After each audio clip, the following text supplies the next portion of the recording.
Hello everyone, my name is Sutton the Wolf and welcome back to Memories Dogma, Code 1.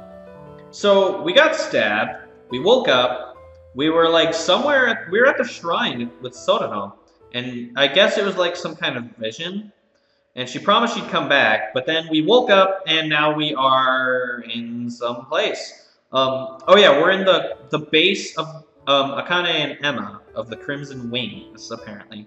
So, interesting.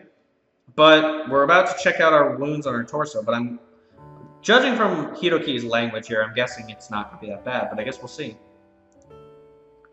What I see instead is a nearly healed injury. This is... The pain should vanish pretty soon, too. Dana looks somewhat depressed. Still slightly confused, I try to gather my thoughts. Hey, what happened? I'm pretty sure I got stabbed back there. I trail off, unable to finish my sentence. That man definitely stabbed me in the stomach. Hell, stab is a pretty light way of describing the gaping hole he made in me. But somehow, I'm still alive. On top of that, my injury's pretty much healed. And what was that inexplicable power that welled up within me? I could see that pen on her left shoulder. What is that? That instrument! I look towards the palm of my hand. How on earth was I able to beat that guy? How on earth was Lorena able to make out of there alive? How on earth was I able to make it out of there alive? Oh, how on earth was I able to make it out of there alive? God damn it. I need to get better at, like, figuring out how, like, what tones they're gonna say and things in, but oh well, not the time. I should be dead. This is all because of me, so I have an obligation to tell you everything. And you have the right to know. Dana softly touches the back of my neck. Back then, I embedded a certain microchip there in the back of your neck. A microchip? Yes. I warily touch the back of my neck. A slight pain shoots through me, informing me of the fact that there's a small wound there, too. There's the faintest of bumps, too. If I hadn't just been told it was a microchip, I'd have just thought it was a bug bite or something. However, for some reason I can't explain. I can just instinctively tell it's not just a bug bite. What is this? That microchip inserts genetic information to a certain part of your DNA to... how do I explain this? Reina mumbles to herself for a while, takes a deep breath, and then looks back at me. Hiroki, do you know what DNA is? Yes, I know what DNA is. Yeah, more or less anyway. It's like the blueprint for all living things, right? Yeah, more or less. What about genes? I don't really know much. They're basically something like DNA, right?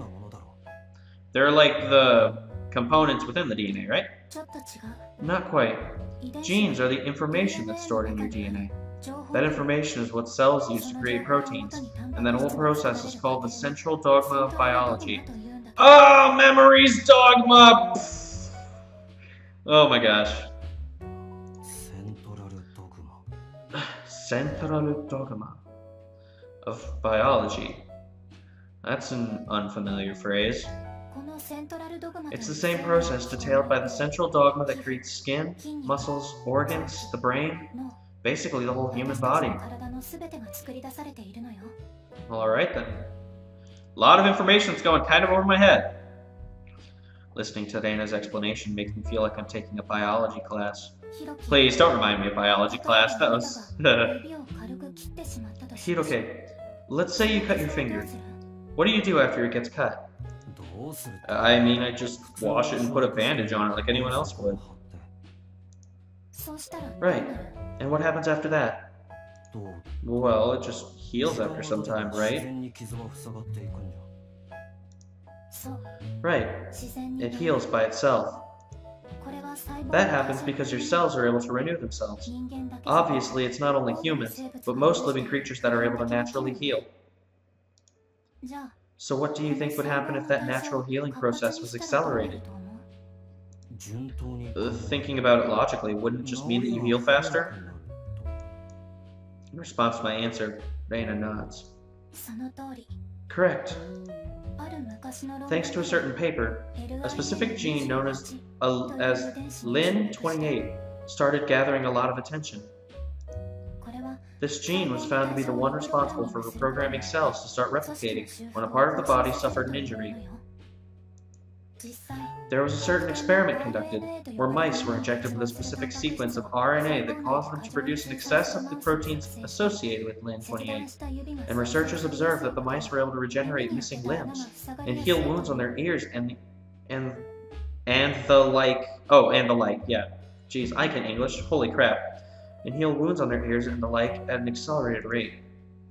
It's getting harder and harder for me to follow what Reina's talking about. Must have been showing on my face too, because Reina coughs a bit after seeing my expression. Basically, the faster the spells can renew themselves, the faster you can heal. This theory was proven with a few animal experiments. Okay, so you have the ability to make people heal faster. I see. That microchip was created to accelerate the expression of that gene that accelerates healing. Okay. So we're a fast healer now. It was meant to be a huge breakthrough in the field of medicine. But after that Reina's expression darkens. However, it didn't turn out as I expected. As you expected? Okay. Does that mean that you were involved with that? What do you mean? Back then, I was afraid you'd die. So I thought the only way to save you was by using that microchip. Well, I mean, you're probably right, like shit. That microchip is still under development, and we haven't done any clinical trials yet. But I thought if I didn't use it, you'd die. I can hear the anguish in Reina's voice now. I just wanted to keep you from dying. I thought if I could do at least that, I'd be able to carry you back somehow. Using it healed the mortal injury you'd sustained. But at the same time... Reina bites her lip as she thinks back to what she saw. I couldn't imagine something like that would have happened. That... She must be talking about the crazy moves I pulled off right after she put the chip in me. I'm so sorry. Honestly, I was planning on testing that chip on myself, but I got you involved now too. Oh, don't cry. There are tears in Reina's eyes. No, don't cry. I don't want you to be sad. No. I like her. God dang it. Ugh. They look like they could start spilling out at any second. I'm so sorry. I honestly didn't even get half of Reina's explanation. However, I do understand that Reina tried to save me, so she doesn't need to look so sad about it. But how do I tell her that? I just sit there, staring at my stomach. The wound from that night has practically disappeared. It's almost as if my memories of the fight itself are a lie. The pain in my body is steadily vanishing. A microchip that was created to enhance a person's healing abilities.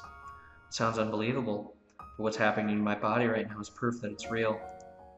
It's unbelievable, but I have no choice but to believe it. No. Hey, can I ask you something? Why do you have that special chip thing, Reina? Good question. Not really the time, though. That's because...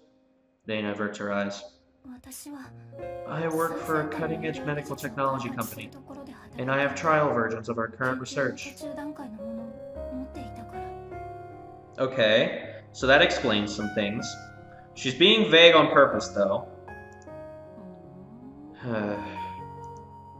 Akane looks like she wants to say something about that, but she doesn't pursue the topic any further. Hiroki, listen to me. Reina looks at me with a serious expression again. If you want, I can remove the chip inside you. Would that not kill me? What? Reina takes out the ballpoint pen she had in her breast pocket. That pen. That's the same one she had last night. The one that had reflected a dull light. It's just made to look like a pen. It's actually a device that stores microchips. So that's what that pain I felt was back when I was about to black out after taking that attack. Must have been Reina putting that microchip in my body. Using this, it's possible to take the chip back out too. But I can't guarantee what'll happen if we take it out. Honestly? Ooh, so if we take it out, I could die. But if we leave it in, I could die. That's... Dana looks really worried. So you don't know what'll happen if you take it out? It's possible things won't end well for me, huh? I'm sorry. Dana looks like she's about to cry again. Her hand that's holding the pen device trembles. I silently cover her hand with my own. I'm sorry, Reina. Why are you apologizing to me, Hiroki? Seeing Reina looking so confused, I simply tell her my true feelings. I don't really care if I die, honestly. Reina looks at me with a complicated expression on her face, a mixture of both surprise and sadness. What do you mean? What I mean is, back then, I didn't care if I died or not. In some ways, it might have been better not to have survived thanks to this power, and just died right there. These words of mine won't console Reina at all, but they're my true feelings. I do feel bad since you tried so hard to save me, but I honestly don't care either way. God damn it! Oh man, that's... I so wouldn't say that. I don't care if there's a chip inside me or not, so you don't need to apologize to me. There's no reason for you to feel guilty about anything. That's right, Reina doesn't need to feel guilty at all. That's really what I want to tell her, but it looks like Reina's slowly starting to get what I was saying. And her expression slowly starts to turn from sorrow to anger. She forcibly shakes my hand off of hers. Hiroki, are you serious? Yeah. I don't care about myself, but everyone else here tried their best to save you too. Are you telling me you don't care about that at all? I wouldn't say that. I'm just trying to say I don't care what happens to me. Even if I die, it wouldn't bother me at all. Gosh, I understand the guy's depressed, but I can understand Reina getting mad at that. Like, I'd get mad at that. Now Reina's clearly mad. I knew my way of thinking was only going to make her mad too.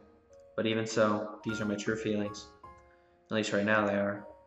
If I can go where Sutton is, then I don't care how I get there. If I'm going to die anyway, I might as well make it fast. Suddenly, the sound of a whistle echoes throughout the room. Alright now, Kusahara-kun, Reina-san, let's leave it at that. Haruna had blown on her whistle. She leans towards me. Kusahara-kun, you want to recover Sotono-san's memories, correct? Yeah. So until you find them, you can't die even if you're killed, got it? If I get killed, I'm pretty sure I'll die. Wait, how do you even know about Sotono? Yeah, good question. I'm guessing Kakeru and Reina said? Sorry, I told them everything. Taking over from there, Ryosenji-san starts speaking. Truth is, there are some things about Sotono-kun's memories that have been bothering us as well. What do you mean? Normally, when an incident occurs, we're able to easily request the memories of related parties from the organization that runs and connects them, the GCO. Oh, gosh dang it, I cut him off. Especially in murder cases, getting the memories of the victim is a huge help in solving the case. I nod in agreement with Ryosenji-san's words. It's only natural that there be this kind of application for memory data. When we use memories for an investigation, we're allowed to ask the questions civilians aren't. What was the cause of your death? Okay, so that makes more sense. So when Sotono-kun supposedly committed suicide, we asked the JCO to provide us with her memories of what happened just before her death, but they refused. Do they refuse often? I won't say they never refuse, but it's exceedingly rare for them to do so. It's not just Sodano's case. There are a number of other incidents that have caught our attention. Fukuoka, Osaka, and now Tokyo. These strange situations have been popping up more frequently in places that have connect centers recently. Huh. Fukuoka and Osaka. Akane's expression changes as she hears those names. I thought so. You thought so? Do you know something? You bet we do. Emma and I have run into those weird cases the police have been investigating twice before. This is the commemorative third time. Akane curls her hands into fists. Emma gently lays a hand on Akane's shoulder. We'll be asking you two for more details later, too. I'm interested in what Akane has to say, too. But right now, Ryusenji's in the middle of his story, so we all turn back to him. Anyway, continuing on. These other cases were all serial murder cases. We eventually arrested the culprit behind each of them, too. That itself was the strange part. We didn't have any eyewitness testimony or any decent clues. Investigators were working around the clock trying to find any kind of lead. And then one day, headquarters would just say they've caught the culprit, and then investigation was done. Case closed. That's sketchy. Okay. This is all, like, really sketchy. I'm sorry I'm not, like, talking much, guys, but I'm just, like, really trying to figure out what's going on here. This is all, like, I feel like Hiroki right now. This is all just kind of, like, going over my head. So something's going on with the police system. They're, like, really sketched out by the fact that they can't, like, the culprits are being found in a weird way, I guess? Ryusenji-san pauses for a moment and clasps his hands together. He stares at the ground for a bit. When he finally speaks again, it's in a much quieter voice. That explosion incident that just happened recently, and that man. I swallow hard. Including the all too convenient way in which all of these cases were solved, there's far too many suspicious elements. I'm of the opinion that the JCO is involved in these incidents in some way. I mean, that would kind of make sense, wouldn't it?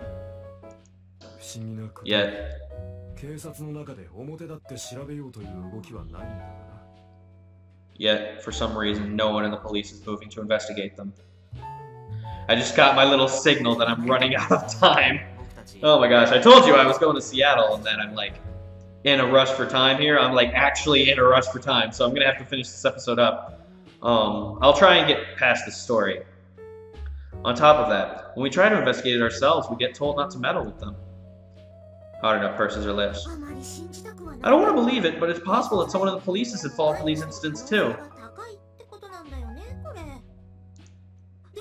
Looking at it from another perspective, since people are getting in the way of our investigation, it means that evidence of the truth exists somewhere. Yeah, that's a good point, honestly.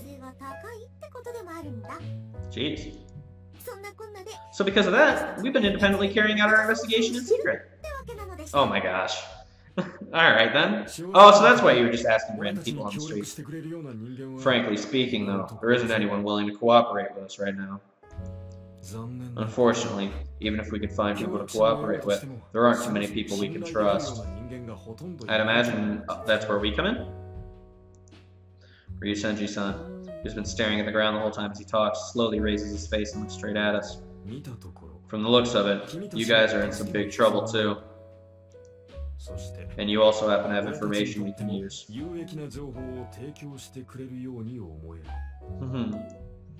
Ryusenji-san looks into my eyes with a serious expression.